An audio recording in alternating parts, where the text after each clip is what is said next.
મંગલમૂર્તિ મહાપ્રભુ શ્રી સહજાનંદ સુખરૂપ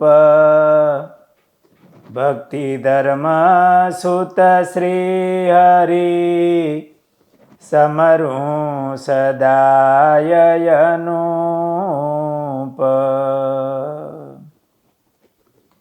બોલો સ્વામિનારાયણ ભગવાનની જય. વહાલા ભક્તજનો, જય સ્વામિનારાયણ. શ્રીજી મહારાજે ધામમાં જતા પહેલા મોટીબાને ભલામણ કરેલી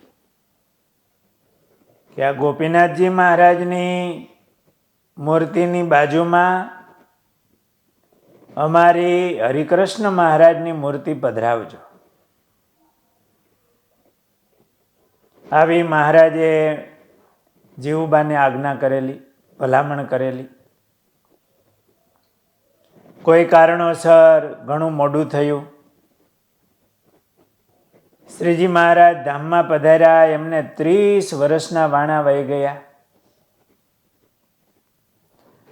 પરંતુ હરિકૃષ્ણ મહારાજને પધરાવવાનું સાનુકૂળતા ન આવી. આ મોટીબા એમના કુટુંબમાં સૌથી મોટા હતા ને સૌથી વધારે જીવા હતા. મહારાજ લાડુબા, રાજબા, દાદા ખાચર વગેરેને ધામમાં તેડી ગયા. પરંતુ મોટીબાને મહારાજ તેડવા આવે નહીં. કારણ કે મહારાજે એમને પોતાની મૂર્તિ પધરાવવાનું કહ્યું હતું. જ્યાં સુધી કામ પૂરું થાય નહીં ત્યાં સુધી મોટીબાને મહારાજે રાખ્યા.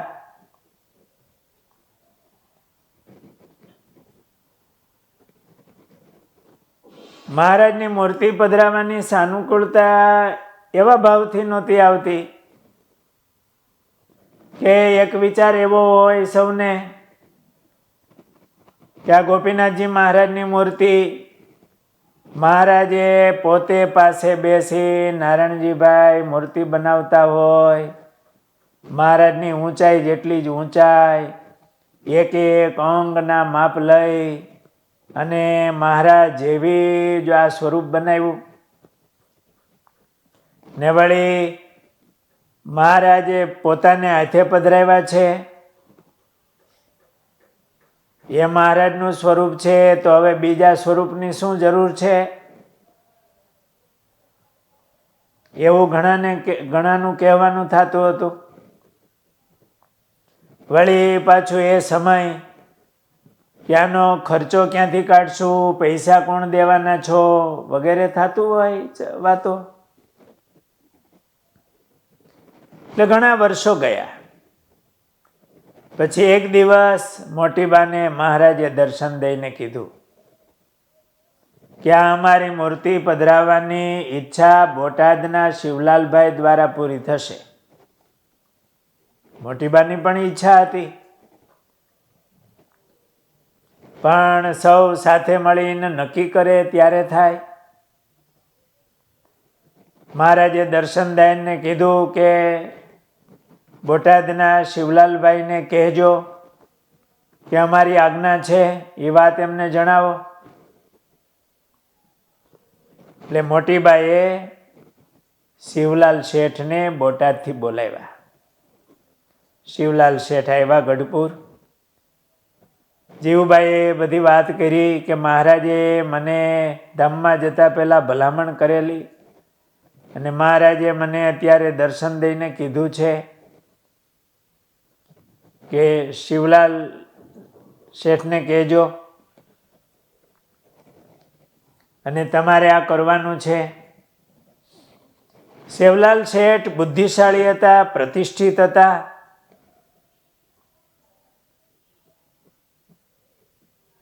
એટલે મોટીબાનો જે આ સંકલ્પ હરિકૃષ્ણ મહારાજ પધરાવવાનો એને પૂર્ણ કરવાનો સંકલ્પ શિવલાલ શેઠે કર્યો.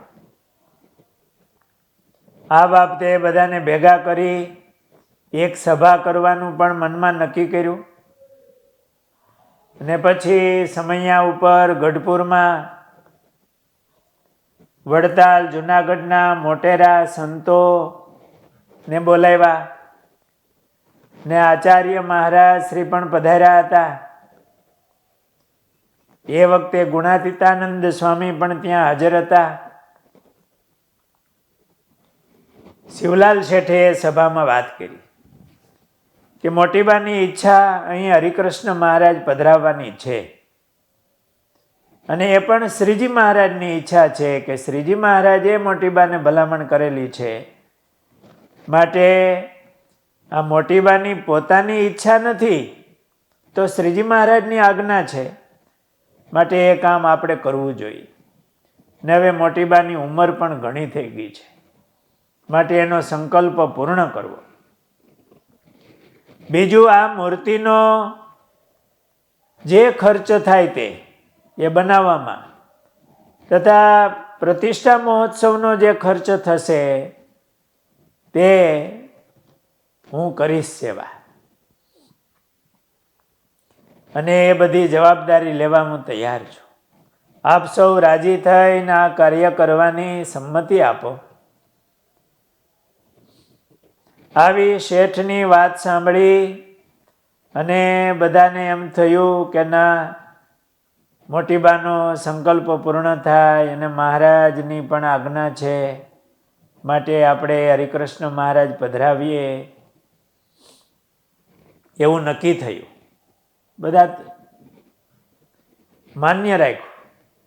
એ વખતે ગુણાતીતાનંદ સ્વામીએ પણ વાત કરી કે અમારે જુનાગઢમાં રાધારમણ દેવની પાસે હરિકૃષ્ણ મહારાજની મૂર્તિ પધરાવવી છે. એ વાતની ભેળી ભેળી સંમતિ થઈ અને નક્કી થયું. ને પછી ગઢપુર તથા જુનાગઢ આ બંને માટે હરિકૃષ્ણ મહારાજના સ્વરૂપો એ સાથે બનાવવા એવું નક્કી થયું. જીવુબાઈએ પ્રસાદીના વાસણો, ઘરેણાઓ વગેરે આપ્યા. જુનાગઢમાં પણ જે કાંઈ વાસણ વગેરે હતા એ સ્વામીએ આપ્યા પ્રસાદીના. અને બંને મૂર્તિ બનાવવા માટે વડોદરા ગયા ને વડોદરામાં નારાયણભાઈના હસ્તક એ મૂર્તિ તૈયાર કરાવી. બંને સ્વરૂપો તૈયાર થયા અને ગઢપુરમાં મૂર્તિ પધરાવવાનું મુહૂર્ત જોવાનું અને ફાગણ સુધી પાંચમનું મુહૂર્ત આવ્યું. એ પ્રતિષ્ઠાની વાત આપણે આવતીકાલની કથામાં લેશું. બોલો સ્વામિનારાયણ ભગવાનની જય.